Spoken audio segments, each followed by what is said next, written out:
It's been a year, 1 year, since the Houston Forensic Science Center began analyzing evidence for criminal cases under a civilian management structure independent of police and prosecutors. It began at midnight on April 3, 2014. That's when HFSC officially took responsibility for the Houston Police Department's crime laboratory, parts of its identification division, and its crime scene unit. HFSC's challenge has been, and continues to be, to help the former HPD crime lab recover from past mistakes, while simultaneously taking the lab into the future.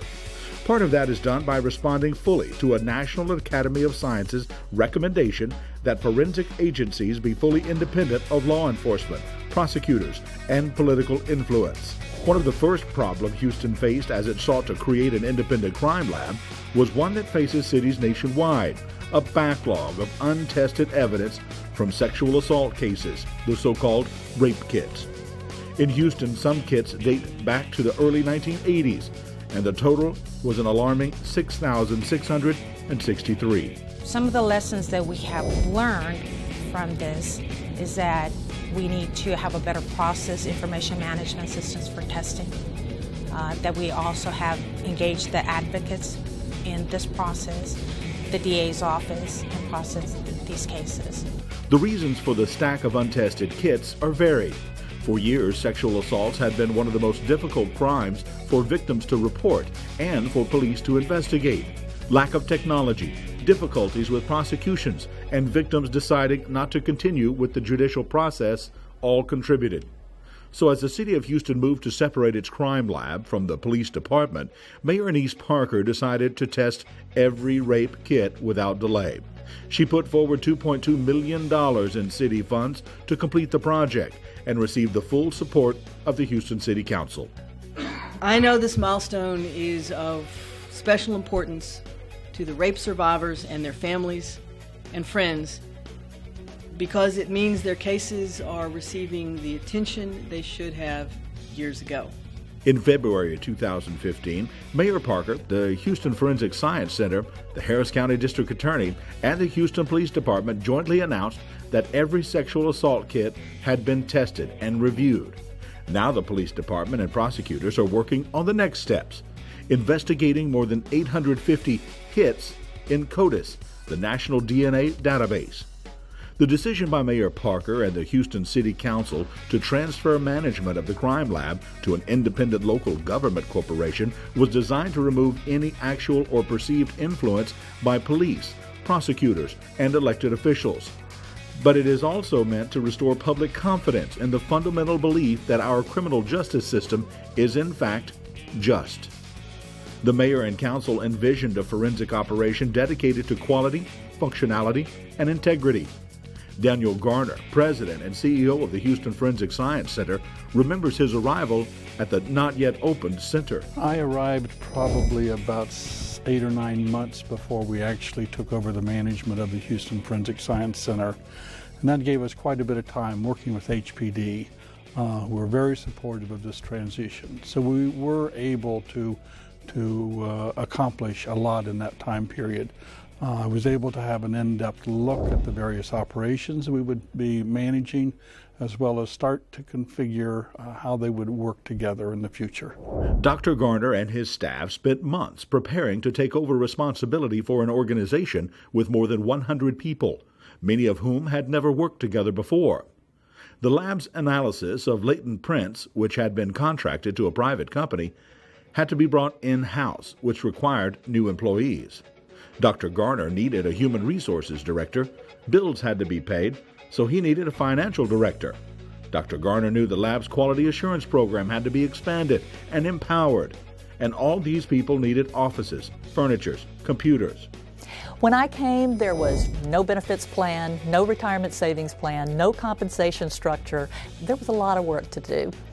And my office was pretty bare, but I had everything that I needed. I had a phone, a computer, some boxes to put files in, so I was ready to go to work. But well before Dr. Garner arrived, a board of directors appointed by Mayor Parker and confirmed by City Council had been hard at work. Nicole Casares, vice chair of the Houston Forensic Science Center, says the board knew significant changes had to be made without any serious interruption of the city's forensic operations. In other words, rebuild the airplane while it's still flying. So the things that we had to do and plan for, simple things like hiring a secretary and establishing our own website and opening up a bank account, but then also more complicated tasks as well, like hiring an executive director, hiring a CFO, hiring a human resources director. We also had to do things like purchase and install a phone system and a computer system that were separate from those that HPD had. We had to hire an accountant. We had been given money from the city, and we had to prepare budgets and figure out how we were going to spend that money. We had to hire an insurance broker because we were tasked with hiring a management team, but how do you hire someone if you can't tell them what their benefits will be? We had to have health insurance and we had to have benefit plans. So there were a lot of things we had to prepare for. The Houston Forensic Science Center's board of directors is unique, in part because the directors do not serve at the pleasure of an elected official. They may be removed from office only under extraordinary circumstances.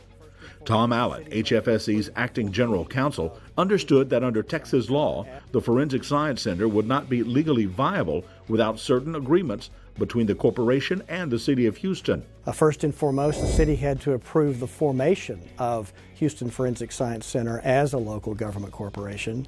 Probably the most important agreement after that has been the interlocal agreement, by which the corporation actually took responsibility for and control of HPD's forensic operations.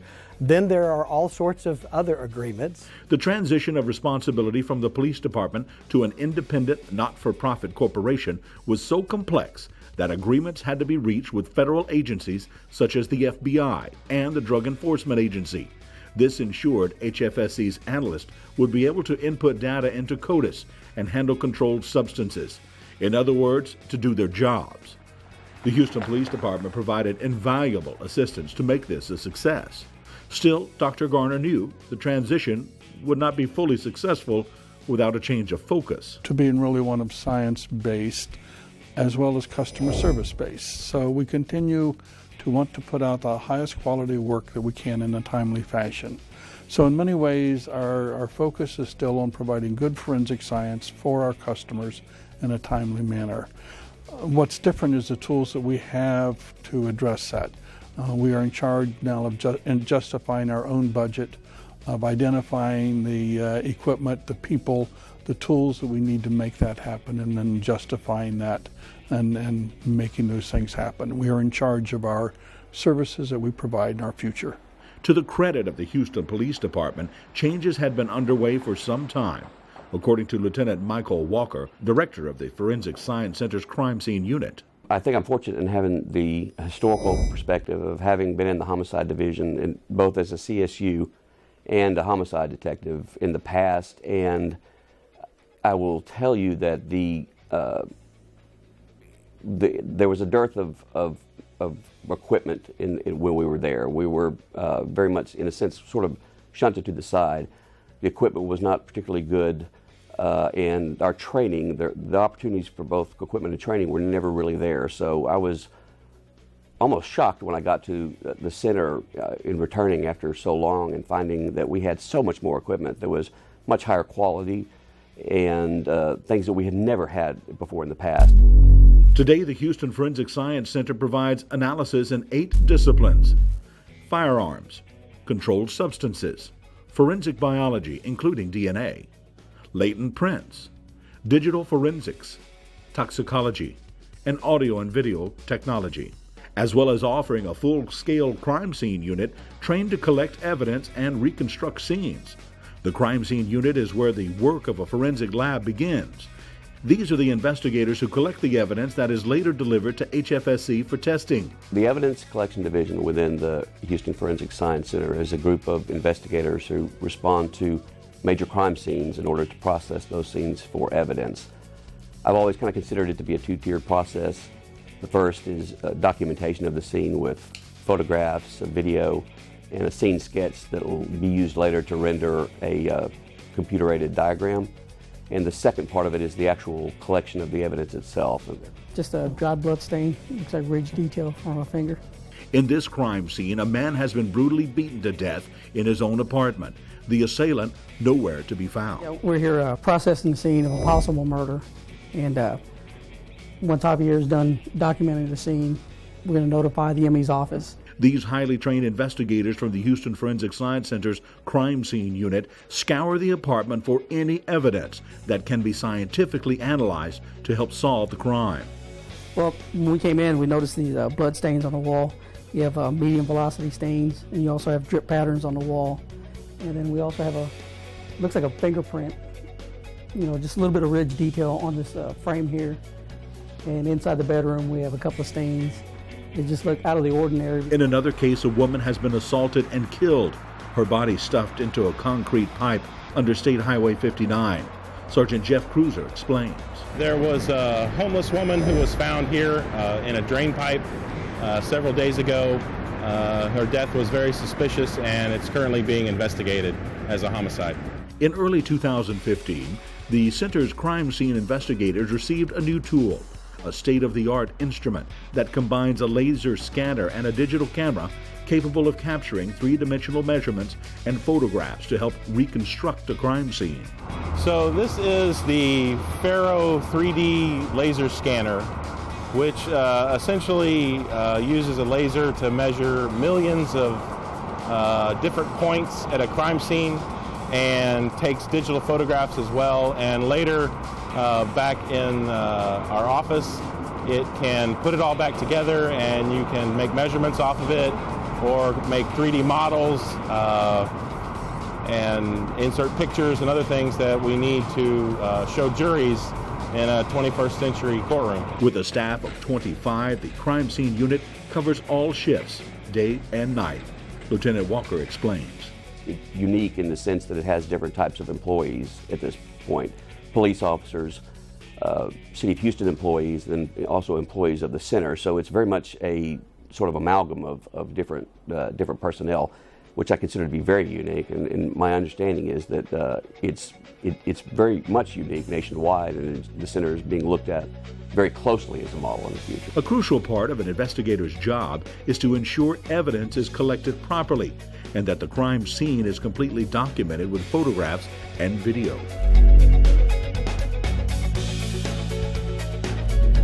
The chain of custody must be documented to ensure a fair and accurate examination of evidence.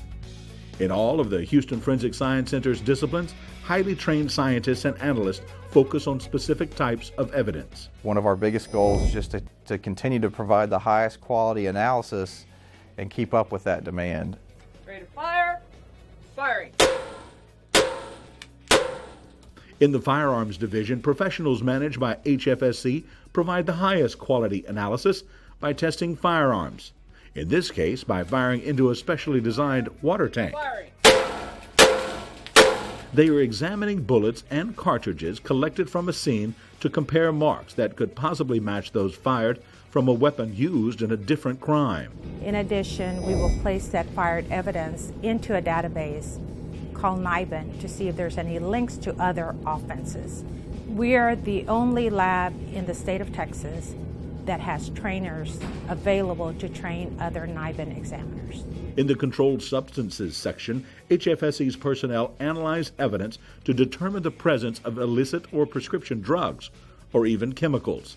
This section alone receives close to 16,000 cases every year. Analysts who conduct testing also provide expert testimony during court proceedings. We process crime scene evidence for the presence of biological material. Forensic biology also plays an important role in the lab. In this area, scientists identify bodily fluids such as semen and blood. They carefully analyze the DNA, which is then compared to profiles entered into CODIS.